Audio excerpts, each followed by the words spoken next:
Hello friends, நம்ம favourite சீரியலில் அடுத்து என்ன சுவாரஸ்யமாக நடக்குதுன்னு பார்க்குறீங்க. எல்லாத்துக்குமே செக் வைக்கிற மாதிரி மல்லி ஒரு வேலை பண்ணாங்க. பார்த்தீங்களா, செம்மங்க. மல்லி, நீங்களா இது உங்களுக்கு இவ்வளோ தைரியம் வந்துச்சு அப்படின்னு சொல்லிட்டு அவங்கள பாராட்டுற அளவுக்கு ஒரு வேலை பண்ணிட்டாங்க. அது என்னன்னா, இந்த ராஜேஸ்வரி இதுக்கிட்ட தேவையில்லாமல் ஒரு வேலை பேசிட்டு இருந்தாங்க இல்லையா, அதை வீடியோ எடுத்து வச்சிருக்காங்க.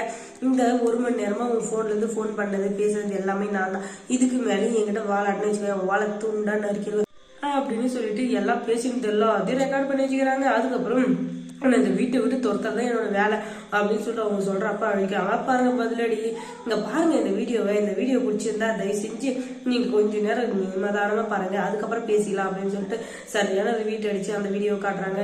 எப்ப இந்த வீடியோ எடுத்தேன், உனக்கெல்லாம் அறிவே இல்லையா அப்படி அப்படின்னு சொல்ல, நான் ஒன்றும் வீடியோ எடுக்கல, ஏதோ சும்மா இருக்கட்டுமே அப்படின்னு சொல்லி எடுத்தேன். இந்த வீடியோ போதுமா, இன்னும் கொஞ்சம் வேணுமா? நான் இந்த வீடியோ வச்சிருக்க வரைக்கும் நீங்க நான் சொல்றதை கேட்டுதான், அவனுக்கு இல்லைன்னு வச்சுக்கோங்க, இப்பவே இதை கொண்டு போய் கிட்ட காட்டுறேன் ஓகேவா அப்படின்னு சொல்லி அப்படியெல்லாம் காட்டிடாத. என் தம்பி சின்ன வயசுல எனக்கு ஒரு இன்ஸ்பிரேஷனா நினைச்சிட்டு இருக்கான். அவன் முன்னாடி என்னை அசிங்கப்படுத்திடாத, அவன் முன்னாடி மட்டும் இதை காட்டுன்னு வச்சுக்கோங்க, அதுக்கப்புறம் அவன் என்ன நினைப்பானு எனக்கு தெரியல, தயவு செஞ்சு இதை காட்டிடாத, நான் உனக்கு என்ன வேணாலும் செய்யறேன் அப்படின்னு சொல்லேன். இதுக்கு மேல என் குறுக்கால வராம இருந்தாலே சந்தோஷம், ஏதாச்சும் குறுக்கால வந்தீங்க அதுக்கப்புறம் உங்க மான மரியாதை எதுவுமே இருக்காது, பார்த்துக்கோங்க அப்படின்னு சொல்லிட்டு பயங்கரமா மேட்ச் விட்டுறாங்க.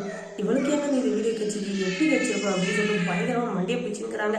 அதுக்கப்புறம் தான் ஞாபகம் வருது, நம்ம பேசுறப்ப இன்னும் உஷாரா பேசணும்.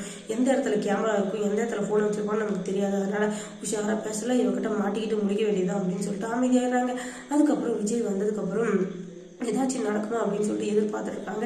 ஆனால் அங்கே எதுவுமே நடக்கல. உடனே அவங்க பெரியம்மா வந்துக்கிட்டு, நீ ஏன் மல்லி அமைதியாக இருக்க, நீ எல்லாத்தையும் சொல்ல வேண்டியது தானே, ஏதாச்சும் ஆட்டம் ஆரம்பிச்சு வச்சிருக்கியா என்ன அப்படின்னு சொல்லி கேட்க, நான் எதுவும் ஆரம்பிச்சு வைக்கல, அவங்க ஆரம்பிச்சு வச்சதுதான் நான் நடத்திட்டு இருக்கேன், அவங்க தான் சும்மா என்கிட்ட சண்டைக்கு வராங்க, நானும் அவங்க கிட்ட சண்டைக்கு போறேன், நான் ஒன்று என் வேலை ஒன்று இருந்தாலும் அவங்க சும்மாவே இருக்க மாட்டேங்கிறாங்க, ஏதாச்சும் ஒன்று சொல்லிக்கிட்டு அசிங்கப்படுத்திட்டு அவமானப்படுத்திட்டு ஏதாச்சும் ஒன்று பண்ணிட்டே இருக்காங்க, நான் என்ன பண்ணணும் பெரியம்மா அப்படின்னு சொல்லிட்டு கண்ணீர் விட்டு வர்றாங்க. நீ எதுக்கும் கவலைப்படாத மல்லி, என் தங்கமே, நீ எதுக்கும் கவலையே படக்கூடாது, என்னைக்குமே உனக்கு எல்லாமே நல்லதுதான் நடக்கும், நீ எதுக்கும் கவலைப்படாத அப்படின்னு சொல்லிட்டு சொல்றாங்க. சரி, நீ இதை பத்தி விஜய் தம்பி கிட்ட சொன்னி நான் ஏதாச்சும் ஒன்று நடக்கல அப்படின்னு சொன்னா, எதுவும் நடக்க போறதில்ல, அவங்க ஏதாச்சும் ஒன்று சொல்லி அதை மழுப்பிடுவாங்க, இல்லாட்டி காப்பாத்தின்னு போயிடுவாங்க, அதுக்கப்புறம் நான் தான் அசிங்கப்படணும், அதனால இவங்களால டைம் பார்த்து அடிக்கணும், அது வரையும் அமைதியாக தான் இருக்கணும் அப்படின்னு சொல்லிட்டு அமைதியாகிறாங்க.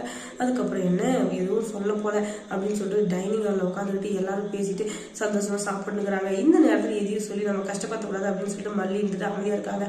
ஆனால் அடங்கவே கூடாதுன்னு நினைக்கிறாங்க. அடங்கா பிறாரி இருக்காளே ராஜேஸ்வரி, அவள் தான் ஓவர் ஆடிக்கிறா. ராஜேஸ்வரி மேடம் எவ்வளோ சூரம் அமைதியாக இருக்க முடியுமோ அந்த அளவுக்கு அமைதியாக இருங்க, இல்லைன்னு வச்சுக்கோங்களேன் கண்டிப்பாக நீங்கள் மாட்டுறது ஊற்றி அப்படின்னு சொல்லிட்டு அவங்களுக்கு ஒரு இதுவை கொடுத்தாலும் வார்னிங்க, அவங்க அதை கேட்க போகிறதில்ல. ஏன்னா எப்பவுமே நான் தான் பெரிய தலை, நான் தான் பெரிய கட்டு அப்படின்னு சொல்லிட்டு ஓவரசின போட்டு பீத்தின்னு திருந்தா அவளுக்கு வேலை என்னைக்கு தான் திருந்த போறாலும் தெரியல.